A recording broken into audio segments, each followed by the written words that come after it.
De ce premier atelier, puisqu'on ouvre un cycle d'ateliers qui vont se tenir sur le thème suivant: Seniors actifs, construisez votre avenir. La fédération a un objet qui est extrêmement précis. La fédération agit dans le champ de la silver economy et dans le cadre de l'économie sociale et solidaire. Ceci sur l'ensemble du territoire français.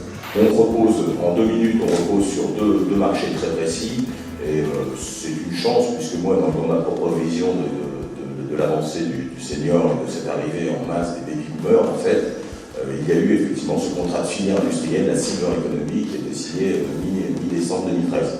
C'est tout simplement de dire, voilà, comme Martine vous l'a dit, tous les services et tous les produits autour du bien vieillir, pour accompagner cette avancée en âge. La proportion de seniors de plus de 60 ans, ça sera une part très très importante de la population française, mais même si on regarde à 75 ans, donc un peu plus, disons un âge un peu plus avancé que 60, eh bien en 1980 c'était 3% de la population, en 2030 ce sera plutôt 12% de la population.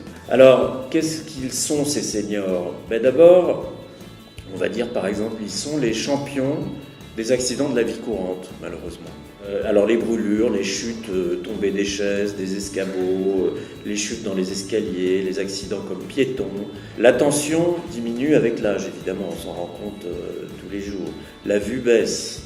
Clairement, il faut pallier à des baisses de performance ou alors il faut diminuer ses ambitions et s'adapter. Alors la silver economy est peut-être un apport formidable pour pallier des déficiences, améliorer un certain nombre de conditions pour le futur et pouvoir continuer à faire des choses qu'on faisait auparavant.